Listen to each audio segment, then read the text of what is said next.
ونؤمن به ونتوكل عليه ونعوذ بالله من شرور أنفسنا ومن سيئات أعمالنا من يهده الله فلا مضل له ومن يضلله فلا هادي له وأشهد أن لا إله إلا الله وأشهد أن محمدا عبده ورسوله أما بعد فإن خير الحديث كتاب الله وخير الهدي هدي محمد صلى الله عليه وسلم وشر الأمور محدثاتها وكل محدثة بدعة وكل بدعة ضلالة وكل ضلالة في النار. أعوذ بالله من الشيطان الرجيم. بسم الله الرحمن الرحيم. قال في القرآن المجيد بل عجبوا أن جاءهم منذر منهم وقال الكافرون هذا شيء عجيب أإذا متنا وكنا ترابا ذلك رجع بعيد قد علمنا ما تنقص الأرض منهم وعندنا كتاب حفيظ بل كذبوا بالحق لما جاءهم فهم في أمر مريج أفلم ينظروا إلى السماء فوقهم كيف بنيناها وزيناها وما لها من فروج والأرض مددناها وألقينا فيها رواسي وأنبتنا فيها من كل زوج بهيج تبصرة وذكرى لكل عبد منيب ونزلنا من السماء ماء مباركا فأنبتنا به جنات وحب الحصيد والنخل باسقات لها طلع نضيد رزقا للعباد وأحيينا به بلدة ميتا كذلك الخروج كذبت قبلهم قوم نوح وأصحاب الرس وثمود وعاد وفرعون وإخوان لوط وأصحاب الأيكة وقوم تبع كل كذب الرسل فحق وعيد أفعينا بالخلق الأول بل هم في لبس من خلق جديد. وقال تعالى في موضع آخر واعتصموا بحبل الله جميعا ولا تفرقوا. محترم معزز حاضرین اکرام مربیان اعظام نوجوان ساتھیوں دوستو تعریف توصیف حمد و ثنا کبریائی بڑائی عظمت بزرگی خالق کائنات مالک ارض و سماوات کے لیے لائق و زیبا ہے. درود و سلام ہو جناب محمد رسول اللہ صلی اللہ علیہ وسلم پر جنہوں نے ہماری رشد و ہدایت کے لیے 23 سالہ دور نبوت میں کوئی کسر نہیں چھوڑی. معزز سامعین، اللہ تعالیٰ نے دین اسلام کو نازل کرنے کے بعد پوری انسانیت کو خصوصاً مسلمانوں کو یہ ہدایت دی ہے.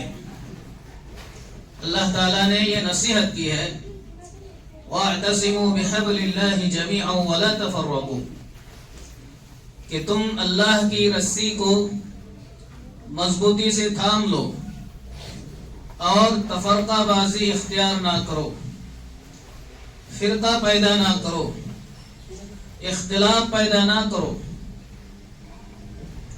دین ایک ہے، اللہ بھی ایک ہے، اور جس نبی پر یہ دین نازل کیا ہے وہ آخری نبی جناب محمد رسول اللہ صلی اللہ علیہ وسلم بھی ایک ہیں. نہ ان کے بعد کوئی نبی آنے والا ہے اور نہ ہی آسمان سے کوئی کتاب نازل ہونے والی۔ اللہ نے ہمارے لیے جو دستور ہدایت نازل کیا ہے وہ قرآن کریم کی شکل میں ہے۔ وہ ایک ہی کتاب ہے، کئی کتابیں نہیں ہیں۔ پوری دنیا میں قرآن کریم کا نسخہ ایک ہی ہے، ایک حرف کی تبدیلی نہیں ہے، ایک آیت کی تبدیلی نہیں ہے، ایک نقطہ کی کوئی تبدیلی نہیں ہے۔ اللہ تعالیٰ نے کہا اِنَّا نَحْنُ نَزَّلْنَا الذِّكْرَ وَإِنَّا لَهُ لَحَافِظُونَ، ہم نے ان قرآن کو نازل کیا ہے، ہم اس ذکر کو نازل کیا ہے اور ہم ہی اس ذکر کو، اس قرآن کو ہم ہی حفاظت کریں گے۔ اللہ تعالیٰ نے کہا لا يأتيه الباطل من بين يديه ولا من خلفه تنزيل من حكيم حميد، اس قرآن کریم کے آگے پیچھے سے کوئی بھی باطل نہیں آ سکتا ہے، یہ اللہ رب العالمین کی طرف سے نازل کردہ ہے۔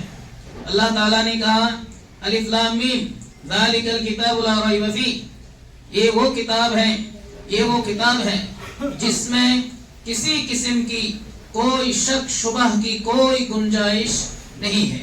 تو قرآن ایک ہے، ہمارے نبی بھی ایک ہے، اور ہمارا معبود بھی ایک ہے، اور ہم سب مسلمان ہیں، اور ہمارا قبلہ بھی ایک ہے۔ اس کے باوجود دیکھیں آج مسلمانوں میں اتنے اختلافات ہیں، اتنے انتشارات ہیں، اتنا تفرقہ بازی ہیں، اور اتنے خیالات ہیں، اور اتنے افکار و نظریات ہیں، عقائد میں اتنا اختلاف ہے جس کی کوئی حد نہیں ہے۔ حالانکہ ہم سب کا ایک ہی عقیدہ ہے، ہم سب کے خیالات ایک ہی ہونی چاہیے، ہم سب کے مسائل ایک ہی ہونی چاہیے۔ مسلمانوں نے دین کے اندر بہت ہی زیادہ تفرقہ بازی اور بہت ہی زیادہ اختلافات، انتشارات مسلمانوں نے پیدا کر دیا۔ اللہ تعالیٰ نے کہا کہ وَاعْتَصِمُوا بِحَبْلِ اللَّهِ جَمِيعًا، تم جو ہے اللہ کی رسی کو مضبوطی سے تھام لو اور آپس میں تفرقہ بازی اختیار نہ کرو، فرقہ پیدا نہ کرو، آپس میں اختلافات نہ کرو۔ تو آئیے ہم دیکھیں، بچے بیچ بیچ میں بیٹھے، چلو ادھر پیچھے بیٹھو، دو تین کو ایک ساتھ مت بیٹھنے تھے، بیچ بیچ میں بیٹھائیے کہ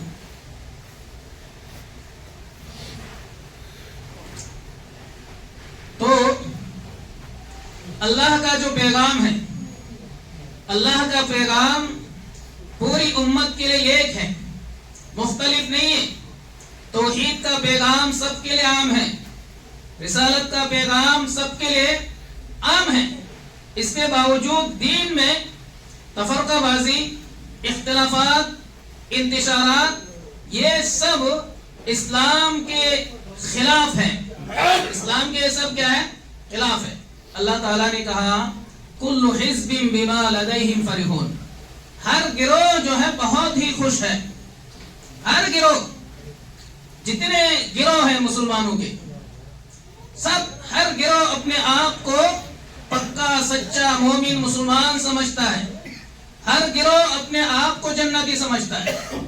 اللہ تعالیٰ نے کہا ان الذین فرقوا دینہم وکانوا شیعا لست منہم فی شیء، جن لوگوں نے دین کے اندر تفرقہ بازی اختیار کی، اختلاف پیدا کیا، فرقہ واریت کو جنم دیا، لست منہم فی شیء، یہ کسی بھی چیز پر نہیں ہے، یعنی ان کے پاس کوئی دین شریعت دھرم ہے ہی نہیں۔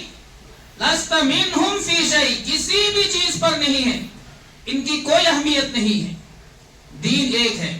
لیکن اللہ کے رسول صلی اللہ علیہ وسلم نے ایک پیشن گوئی فرمائی کہ ستفترق امتی علی 37 فرقہ كلها في النار إلا واحدة، كلها في النار إلا واحدة، قيل من هي يا رسول الله؟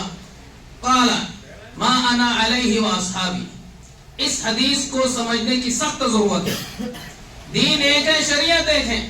اللہ کے رسول صلی اللہ علیہ وسلم نے پیشن گوئی فرمائی کہ میری امت جو ہے 73 فرقوں میں تقسیم ہو جائے گی اور سب کے سب جہنم میں ہیں، الا واحدہ، سوائے ایک کے، سوائے ایک کے۔ صحابہ کرام نے اللہ کے رسول صلی اللہ علیہ وسلم سے فرمایا اللہ کے رسول سے فرمایا من ہے یا رسول اللہ، اللہ کے رسول وہ گروہ، وہ جماعت، وہ فرقہ کون سا ہے؟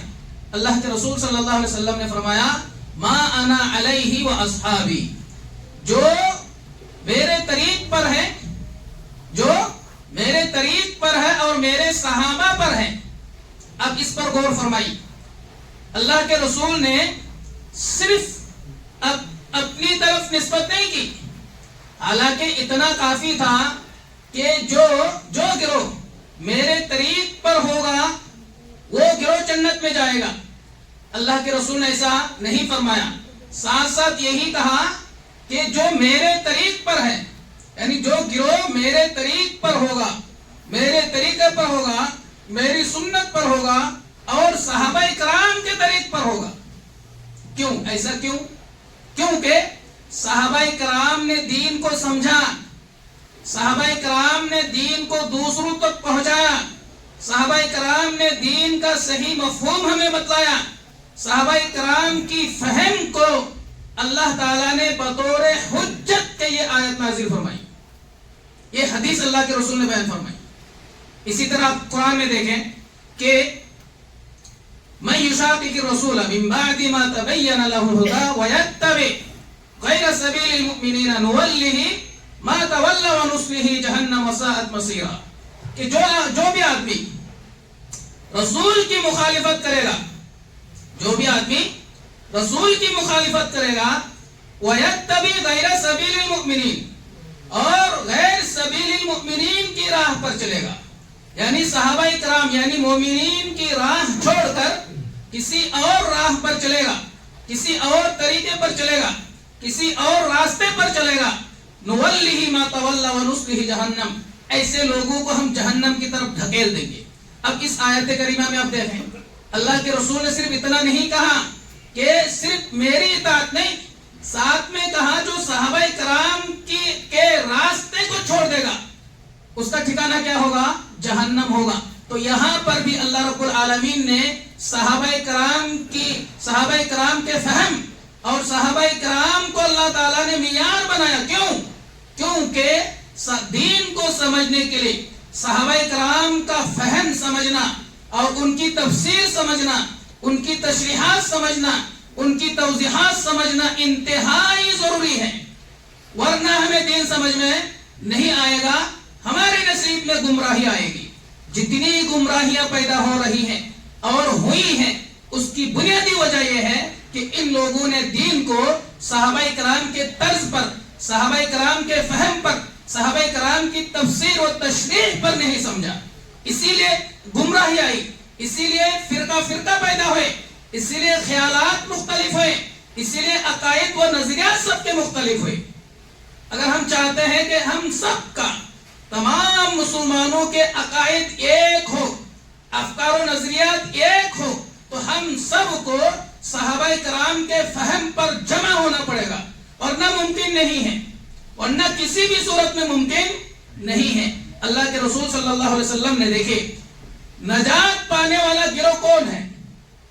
اللہ نے قرآن میں کہا کہ ہر گروہ خوشی میں ہے، ہر گروہ خوش ہے کہ ہم جنتی ہیں۔ اللہ نے کہا ہر گروہ جنتی نہیں ہے۔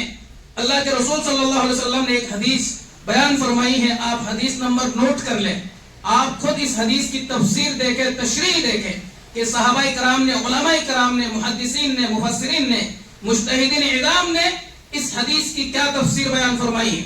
اللہ کے رسول صلی اللہ علیہ وسلم نے فرمایا، صوبان سے مروی ہے کہ لا تزال طائفة من امتی علی الحق، لا تزال طائفة من امتی علی الحق منصورین لا يضرهم من خالفهم حتى يأتي امر اللہ عز وجل۔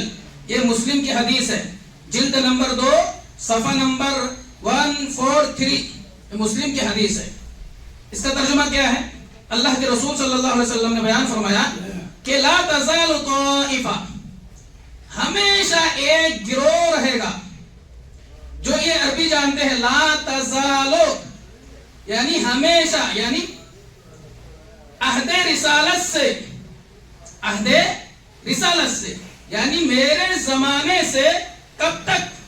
حتی یأتی امر اللہ، یہاں تک کہ قیامت ہو جائے، یعنی میرے زمانے سے قیامت تک ایک گروہ رہے گا، ایک گروہ رہے گا کس پر؟ من امتی، میری امت میں سے، میری امت میں سے، علی الحق، حق پر رہے گا، یعنی عہد رسالت سے قیامت تک ایک گروہ حق پر رہے گا، لا یضرهم من خالفهم، لا یضرهم من خالفهم، اس کو جو ہے نقصان پہنچانے والے، اس کی مخالفت کرنے والے نقصان نہیں پہنچا پائیں گے۔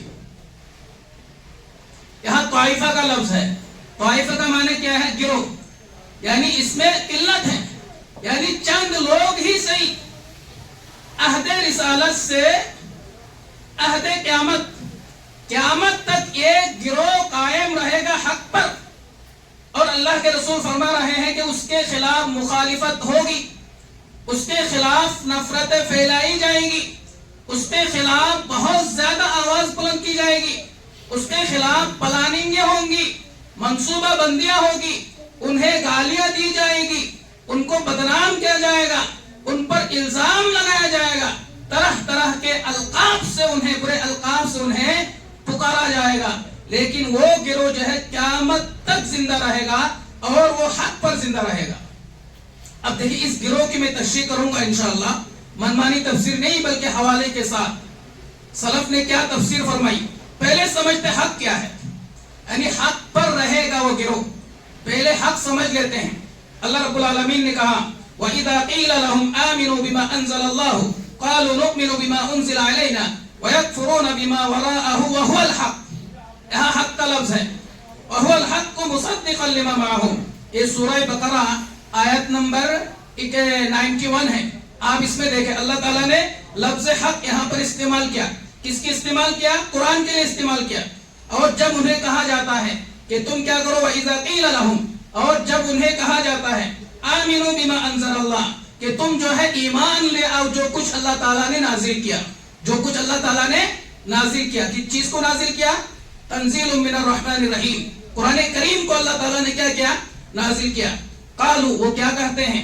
نؤمن بما انزل علینا ویکفرون بما وراء، کہہ رہے ہم ایمان لاتے ہیں ہمارے اوپر جو نازل کیا گیا ہے، ویکفرون، اور وہ انکار کرتے ہیں اس کے علاوہ، یعنی وہ یہ کہتے تھے کفار، مشرکین، منافقین اور یہود و نصارہ، وہ یہ کہا کرتے تھے کہ اللہ تعالیٰ نے جو نازل کیا ہے اس کے علاوہ جو چیز ہے اس کی ہم کیا کریں گے؟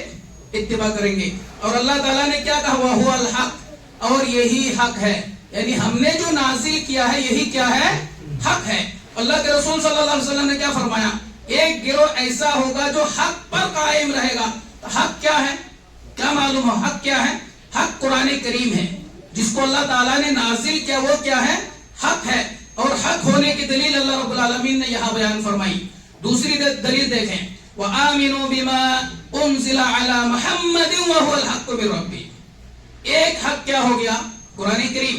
دوسرا حق کیا ہو؟ دیکھ قرآن سے دلیل ہے، یہ سورہ بقرہ، سورہ محمد آیت نمبر 2 کھولیا، سورہ محمد آیت نمبر 2، اللہ نے کہا وَآمِنُوا، اے لوگوں ایمان لے آؤ، بِمَا أُنزِلَ عَلَى محمد، اللہ کے رسول کا نام لیا اللہ تعالیٰ نے، کہ جو کچھ محمد پر نازل کیا گیا، جو کچھ محمد پر نازل کیا گیا، وَهُوَ الْحَقُّ مِن رَبِّهِمْ، اور یہی کیا ہے؟ ان کے رب کے جانب سے حق ہے۔ بات واضح ہو گئی، حق دو ہے، ایک قرآن کریم ہے اور ایک جناب محمد رسول اللہ صلی اللہ علیہ وسلم کی احادیث مبارکہ ہے۔ اللہ تعالیٰ نے ایک اور مقام پر اس حق کی تائید فرمائی، ما ينطق عن الهوى ان هو الا وحی یوحی، کہ جناب محمد رسول اللہ صلی اللہ علیہ وسلم جو کچھ بھی کہتے ہیں، جو کچھ بھی بولتے ہیں، وہ اللہ کی طرف سے کہتے ہیں، اللہ کی طرف سے بولتے ہیں۔ یہاں تک کہ بے شمار حدیثیں ہیں کہ اللہ کے رسول صلی اللہ علیہ وسلم سے جب سوال کیا جاتا، اللہ کے رسول کو علم نہیں ہوتا، اللہ کے رسول اوپر کی طرف دیکھنے لگتے، آسمان کی طرف۔ اب دیکھیں قد سمع اللہ قول التی تجادلک، جو 28 پارے سورہ مجادلہ ہے، وہ بیان کروں گا ٹائم ختم ہو جائے گا، پورا پس منظر آپ دیکھیں۔ اللہ کے رسول کو علم نہیں تھا، صحابی نے سوال کیا، علم نہیں تھا، اللہ کے رسول آسمان کی طرف دیکھنے لگے، اللہ تعالیٰ نے ایک آیت نازل کر کے اس کے سارے احکامات بیان کر دیے. تو اس سے بھی پتہ چلتا ہے کہ اللہ کے رسول صلی اللہ علیہ وسلم نے ذرہ برابر کے اپنی طرف سے کوئی بات نہیں کہی، بلکہ جو کچھ بھی کہا اللہ کی طرف سے، اور اللہ نے اس کی گواہی، اس کی تصدیق اللہ نے قرآن کریم کے کئی مقامات پر بیان فرمائی. اب دیکھیں، آئیے، ٹائم بہت مختصر ہے، اصل یہاں جو ہے تفسیر بیان کرنی ہے کہ اللہ کے رسول صلی اللہ علیہ وسلم نے جو کہا، ایک گروہ ہوگا جو حق پر ہوگا، عہد رسالت سے قیامت تک وہ گروہ زندہ رہے گا. اس کے مخالفین بہت ہوں گے، نقصانات بہت پہنچائی جائیں گی، لیکن یہ گروہ زندہ رہے گا، انہیں کوئی نقصان نہیں پہنچا پائے گا، اور یہی گروہ جنت میں داخل ہوگا. اب یہ گروہ کون سا ہے؟ اللہ کے رسول نے تو علامت بتلائی. صحابہ کرام نے جب اللہ کے رسول سے پوچھا گروہ کون سا ہے، اللہ کے رسول نے صرف اتنا کہا، ما انا علیہ و اصحابی، یعنی جو میرے اور میرے صحابہ کے طریق پر ہوگا وہ گروہ جنت میں جائے گا. بقیہ 72 کہاں جائیں گے؟ جہنم میں جائیں گے. یہ صریح صاف حدیث ہے جس کا انکار کرنا ناممکن ہے. اب دیکھیے، اب کیا کہتے ہیں اس گروہ کے بارے میں. عبداللہ ابن مبارک کا نام آپ نے سنا ہوگا، بہت ہی مشہور تابعی، محدث، بہت ہی مشہور تابعی، محدث، فقیہ، مجتہد، اور ان کے زمانے کے لوگ کہتے ہیں کہ عبداللہ بن مبارک سے بڑے عالم دین اس وقت تو کوئی نہیں ہے. بہرحال ان کی ایک سوانح حیات ہے. یہ وفات پاتے ہیں 181 ہجری میں. ہجری تو آپ جانتے ہوں گے نا، اللہ کے رسول صلی اللہ علیہ وسلم نے جب ہجرت کی تھی وہاں اسی وقت سے کیا ہے، ہجری تاریخ. 181 ہجری میں یہ وفات پاتے. کون؟ عبداللہ بن مبارک. یہ عبداللہ بن مبارک کون تھا؟ یہ عبداللہ بن مبارک امام ابو حنیفہ رحمت اللہ علیہ کے شاگرد تھے.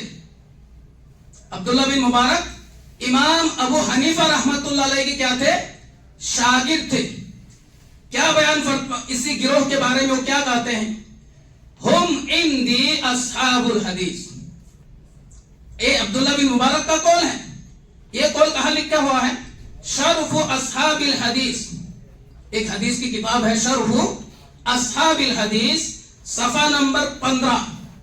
شرف اصحاب الحدیث صفحہ نمبر 15 پر عبداللہ بن مبارک کا یہ قول، یعنی نجات پانے والا گروہ کون ہے، اس کی تفسیر میں بیان فرماتے ہیں کہ میرے نزدیک یہ اہل حدیث کا گروہ ہے. میرے نزدیک یہ اہل حدیث کا گروہ ہے. آگے فرماتے ہیں، وقال عبداللہ ابن مبارک الذي الدين لأهل الحديث والكلام والحيل لأهل الرأي والكذب للرافضة. مزید وضاحت فرما دی اسی قول کے بعد. اس کا ترجمہ یہ قول کہاں موجود ہے؟ المنتقی من منہاج الاعتدال. المنتقی من منہاج الاعتدال، یہ کتاب ہے، بہت بڑی کتاب ہے ذخیرہ حدیثوں کا. صفحہ نمبر 480 میں یہ قول موجود ہے. اس کا ترجمہ کیا ہے؟ عبداللہ بن مبارک نے کہا الدین لأہل الحدیث.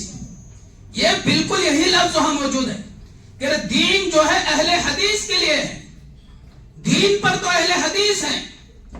کہ والکلام والقیل، کلام کہتے ہیں بحث بازی، قصہ کہانیاں، باتیں بنانا، کہ باتیں بنانا، قصہ بیان کرنا، بحث کرنا، بیکار کی باتیں کرنا، والحیل، اور ہیلا بازی اختیار کرنا. بہت سارے مسلمان فقیہ اور بہت فقہی مسائل میں آپ دیکھیں گے شریعت کا کوئی صاف حکم ہے لیکن اس کو ہیلا بنا کر کے شریعت کے اس حکم کو کیا کر دیتے ہیں؟ منسوخ کر دیتے ہیں، دبا دیتے ہیں اس حکم کو. ہیلا اختیار کرتے ہیں، بہانہ اختیار کرتے ہیں. اس کی وضاحت کا یہ وقت نہیں ہے. کہہ رہے والکلام، اور قصہ کہانیاں، باتیں بنانا، ہیلا بازی اختیار کرنا، لأہل الرائے، یہ کس کا کام ہے؟ اہل رائے کا کام ہے. اہل رائے کا مطلب کیا ہوتا ہے؟ یعنی جو عقل پرست ہے، عقلی گھوڑا دوڑاتے ہیں، عقلی گھوڑا دوڑا کر کے مسائل پیدا کرتے ہیں، فقہی مسائل پیدا کرتے ہیں. کہ والکذب للرافضہ، اور جھوٹ تو رافضہ کے لیے، رافضہ جو شیعہ ہے، یعنی جھوٹ بولنا ان کی عادت ہے. اب دیکھیں اہل الرائے کون ہے، اہل الحدیث کون ہے. اس کے لیے آپ دیکھیں ایک کتاب ہے المنتقی، المنتقی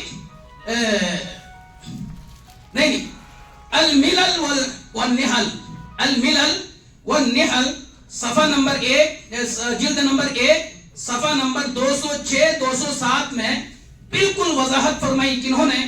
امام محمد بن عبد الکریم شہرستانی، متوفا 548 ہجری. انہوں نے اس کی مزید وضاحت کر دی کہ اہل الحدیث کون ہے اور اہل الرائے کون ہے. وہ پورا واقعہ انہوں نے بیان فرمایا. اس میں صاف کہا ہے کہ اہل الرائے اصحاب ابی حنیفہ رحمۃ اللہ علیہ. کہ اہل الرائے کون ہے؟ یعنی عقل پرست، قصہ کہانیاں بنانے والے، باتیں بنانے والے کون ہیں؟ یہ امام ابو حنیفہ والے ہیں. اگر یہ بات آپ کو تحقیق کرنی ہو، حدیث کی ایک کتاب ہے الملل والنحل، صفحہ نمبر 206 207 میں آپ کھول کر دیکھیں. یہ کوئی ہوائی باتیں نہیں ہیں، بالکل میں نے نقل کیا ہے. آپ جو ہے تحقیق کر کے دیکھیں، ہو بہو ایسا لکھا ہوا، اور انہوں نے پوری وضاحت اس میں لکھی. پوری وضاحت میں نے نہیں بتائی، پوری وضاحت لکھی. پھر انہوں نے یہ کہا کہ اہل الحدیث کون ہے؟ کہ اہل الحدیث امام شافعی اہل الحدیث ہے، امام احمد بن حنبل اہل الحدیث ہے، امام مالک اہل الحدیث ہے، امام ثوری اہل الحدیث ہے، اور ان کے جو اصحاب ہیں، ہاں یہ سب کے سب کیا ہے؟ اہل الحدیث ہے. جو قرآن و حدیث کو فالو کرتے ہیں وہی کیا ہے؟ اہل الحدیث ہے. یہ الملل والنحل میں آپ کو پورا واقعہ مل جائے گا. اسی طرح دیکھیں آپ امام احمد بن حنبل فرماتے ہیں اِلَّمْ يَكُونُوا أَهْلُ الْحَدِيثِ فَلَا أَدْرِي مِنْهُمْ.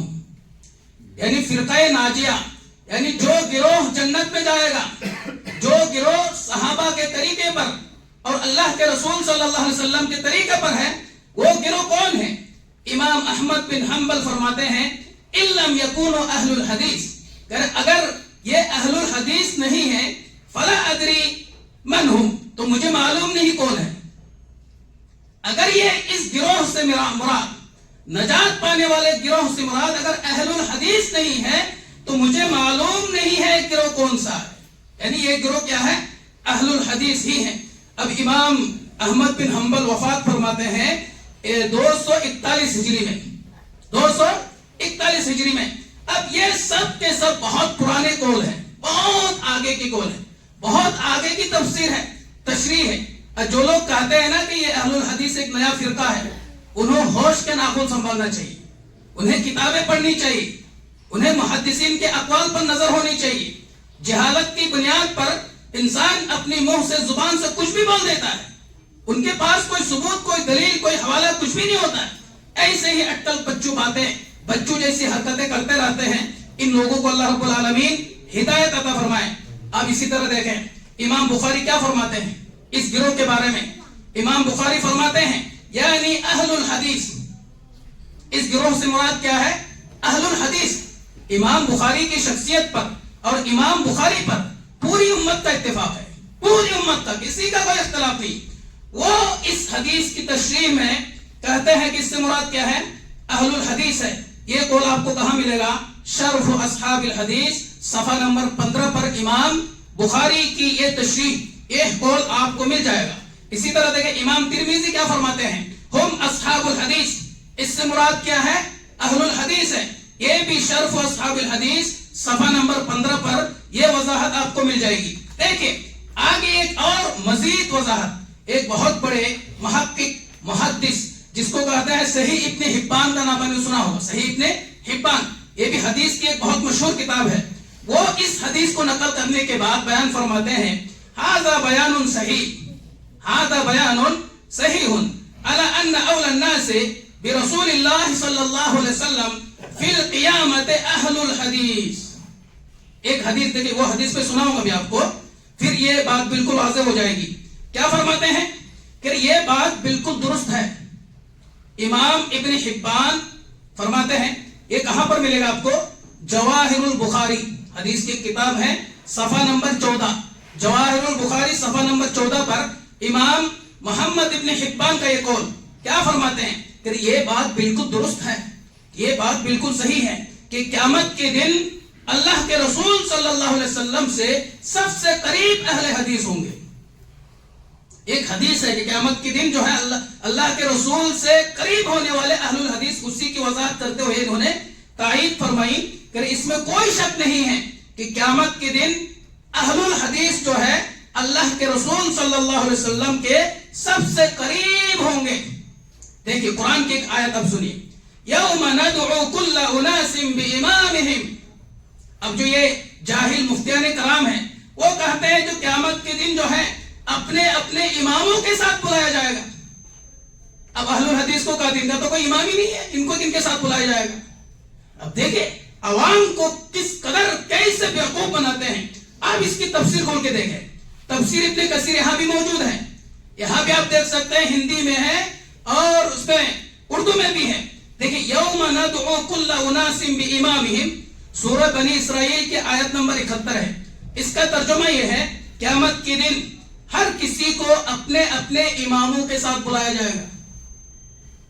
اب اہل حدیث کا کوئی امام ہی نہیں جس کے ساتھ بلایا جائے گا. اتنا اس کے خلاف چیختے ہیں، چلاتے ہیں، آیت کا مفہوم معنی کچھ سمجھتے نہیں. حالانکہ اس کے بعد اگر آیت پڑھیں گے، یہاں امام سے مراد نامہ اعمال ہے. ایک تفسیر بالکل قرآن اسی میں موجود ہے. اسی آیت کے آگے والی آیت امام سے مراد کیا ہے؟ یہاں پر امام کے معنی آگے آگے، یعنی نامہ اعمال جو آگے پیش کیا جائے گا وہ مراد ہے. ایک مزے کی تفسیر حافظ ابن کثیر نے یعنی صاحب تفسیر نے بیان فرمائی. دیکھیں ان کا قول یہ ہے، وقال بعض السلف هذا اکبر شرف لاصحاب الحدیث لان امامهم النبی صلی اللہ علیہ وسلم.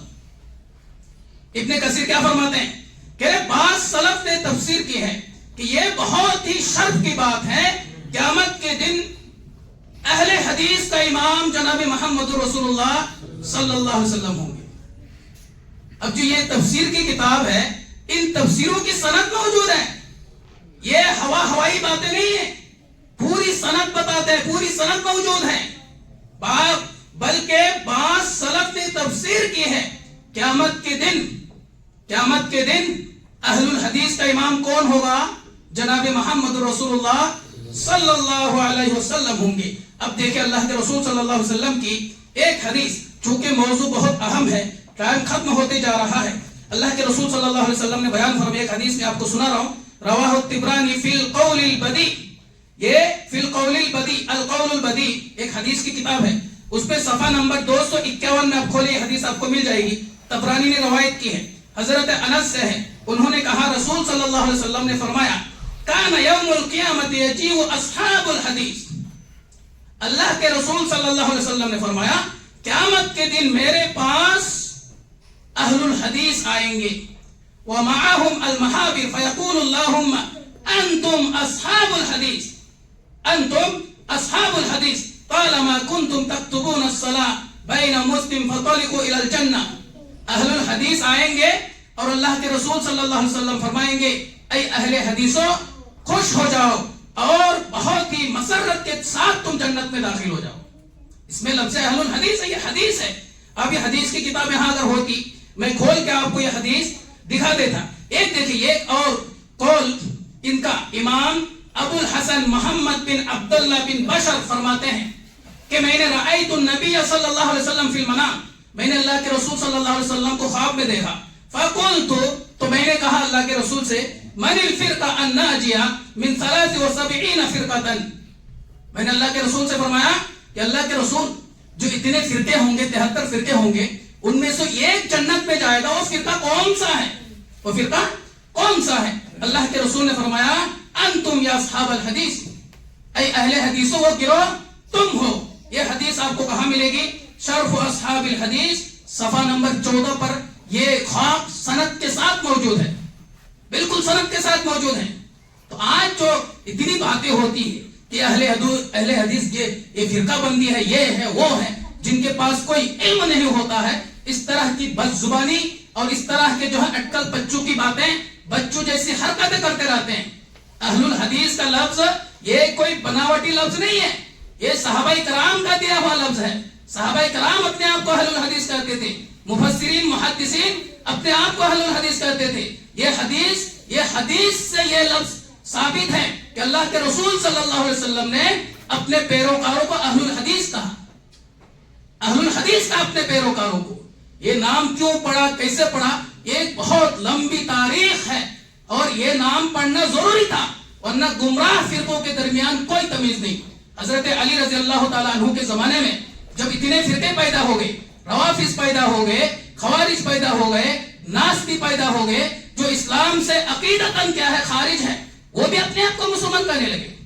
صحابہ کرام نے ان سے تمیز کرنے کے لیے کہ یہ تو دھوکہ دے رہے، اسلام کا نام لے کر کیا کر رہے ہیں، دھوکہ دے رہے، تو صحابہ کرام نے اپنے آپ کو اہل الحدیث کہا، اپنے آپ کو اہل السنہ والجماعہ کہا، اپنے آپ کو متبع رسول کہا، اپنے آپ کو سلفی کہا۔ تو یہ سب جو الفاظ ہے یہ بناوٹی الفاظ نہیں ہیں، قرآن کے الفاظ ہیں، حدیث کے الفاظ ہیں، صحابہ کرام کے اقوال ہیں، صحابہ کرام کے دیے ہوئے الفاظ ہیں، دیے ہوئے حروف ہیں۔ تو یہ ہم من میں جو آتا ہے وہی ہم کہہ دیتے ہیں۔ اللہ رب العالمین ایسے لوگوں کو ہدایت عطا فرمائے اور علم حاصل کرنے کی توفیق عطا فرمائے۔ کسی پر بھی بہتان باندھنے سے پہلے اس کو اللہ تعالیٰ توفیق عطا فرمائے کہ اس کو وہ کیا کرے، علم حاصل کرے۔ ٹائم ختم ہو چکا ہے، مزید اور کچھ باتیں تھی، انشاءاللہ کبھی موقع ملے تو میں انشاءاللہ بتاؤں گا۔ اللہ رب العالمین سے دعا ہے کہ اللہ تعالیٰ ہم سب کو کتاب و سنت کے حاملین، کتاب و سنت کے متبعین بننے کی توفیق عطا فرمائے۔ آمین یا رب العالمین۔ السلام علیکم ورحمۃ اللہ۔